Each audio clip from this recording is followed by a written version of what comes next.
Screen पर एक शख्स को देख रहे हैं आप। ये अमेरिका के खुफिया एजेंसी के लेफ्टिनेंट जनरल हैं। इन्होंने भारत और पाकिस्तान को लेकर बहुत बड़े खुलासे किए हैं। पाकिस्तान ने अपने न्यूक्लियर हथियारों के साथ क्या किया है इसका भी खुलासा किया है, तो भारत ने अपनी सेना के साथ क्या किया है इसका भी खुलासा किया है। जहां एक तरफ ये सब कुछ चल रहा है तो वहीं दूसरी तरफ क्या है वैंको चाइना का जो डूब रहा है। जियोपॉलिटिक्स में इस वक्त बहुत कुछ चल रहा है, हमेशा की तरह जानने को मिलेगा बहुत कुछ। आइए जानते हैं इन खबरों को विस्तार से।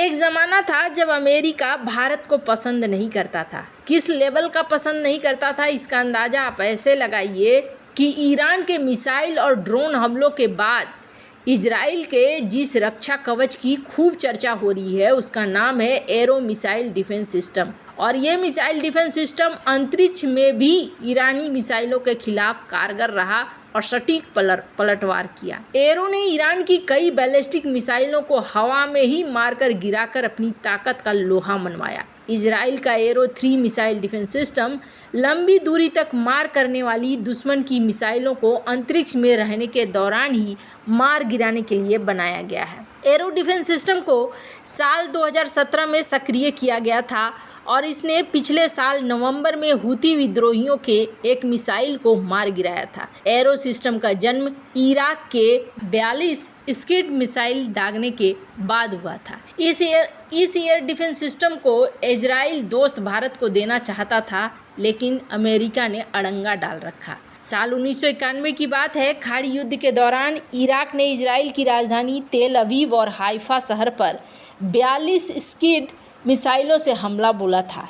इस भीषण हमले के बाद इजराइल ने एरो सिस्टम पर काम करना शुरू कर दिया। इजराइल ने साल 2000 में एरो सिस्टम 2 को सक्रिय कर दिया था। इस सिस्टम का उद्देश्य इराक की स्क्विड और ईरान की शहाब मिसाइलों को अंतरिक्ष में ही मार गिराना था। ये सिस्टम दुश्मन की किसी मिसाइल को इजरायली हवाई क्षेत्र से 200 किलोमीटर की दूरी पर नष्ट कर देता है। हालांकि ये काफ़ी महंगा है। इस इंटरसेप्टर मिसाइल दागने पर $3 मिलियन का खर्च आता है। साल 2017 में एरो 3 को सक्रिय किए जाने के बाद इजराइल के हाथ अब हाइपरसोनिक क्षमता आ गई है। ये बहुत बड़े इलाके की सुरक्षा करने में सक्षम है। इससे ये किसी भी बड़े शहर या इलाके की आसानी से सुरक्षा मुहैया कराता है। ये परमाणु बम लेकर आ रही मिसाइल को भी अंतरिक्ष में मार गिराने में सक्षम है। इसे जमीनी रडार, युद्ध प्रबंधन सिस्टम, लॉन्चर से जोड़ा जा सकता है। इसमें बहुत शक्तिशाली रडार लगे हुए हैं। इजराइल एरोस्पेस इंडस्ट्री कंपनी ने अमेरिका की मिसाइल डिफेंस एजेंसी के साथ मिलकर इस एरो सिस्टम को बनाया है। यही वजह है कि इजराइल दोस्त भारत को ये एयर डिफेंस सिस्टम बेचना चाहता है, लेकिन अमेरिका ने इसमें अड़ंगा लगा रखा है। आर्म्स कंट्रोल एसोसिएशन की रिपोर्ट के मुताबिक अमेरिका ये फैसला नहीं कर पा रहा है कि वो इजराइल की मांग पर क्या जवाब दे। रिपोर्ट में कहा गया कि भारत ने अभी तक इजराइल से एरो के लिए नहीं कहा है, लेकिन नई दिल्ली एंटी मिसाइल क्षमता को बढ़ाना चाहता है। भारत ने रूस से S-400 खरीदा है और अमेरिका से भी कई एयर डिफेंस सिस्टम को लेकर बात की है। भारत को पाकिस्तान और चीन दोनों की ही मिसाइलों से बड़ा खतरा है। अमेरिकी रक्षा मंत्रालय भारत को ये सिस्टम बेचना चाहता है, लेकिन अमेरिकी विदेश मंत्रालय की वजह से ही मामला फंसा हुआ है। इसके पीछे है मिसाइल तकनीक कंट्रोल रिजीम यानी कि MTCR संधि।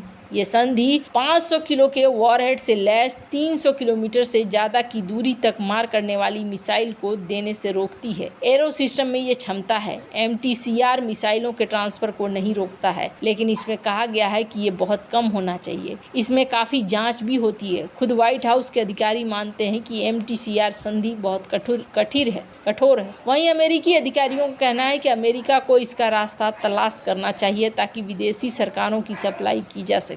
खैर, जहां एक तरफ ये सीन है तो वहीं दूसरी तरफ ये जो अधिकारी देख रहे हैं, इस अधिकारी ने एक बड़ा खुलासा किया है और इन्होंने सबसे पहले तो भारत को लेकर कहा है। इन्होंने कहा है कि चीन को काउंटर करने के लिए भारत हर क्षेत्र में अपनी स्थिति को मजबूत कर रहा है। हाल के सालों में सामरिक से लेकर व्यापारिक रणनीति में भारत ने खुद को अधिक मजबूत बनाया है। बात सामरिक रणनीति की करें तो इस मोर्चे पर भी भारत ने व्यापक प्रगति की है और खुद को लगातार मजबूत करने की दिशा में तेजी से कदम बढ़ा रहा है। अब इस बात की पुष्टि अमेरिकी रक्षा मंत्रालय के एक शीर्ष खुफिया अधिकारी ने संसद में की है। अधिकारी ने कहा कि साल 2023 में भारत ने चीन के साथ मुकाबला करने, रूस के उपकरणों पर निर्भरता कम करने और अपनी सेना को आधुनिक बनाने के लिए कदम उठाए हैं। रक्षा खुफिया एजेंसी के निदेशक हैं लेफ्टिनेंट जनरल जेफरी क्रूस। इन्होंने चीन का मुकाबला करने के लिए रक्षा खुफिया जानकारी के विषय पर संसद में चल रही बैठक के दौरान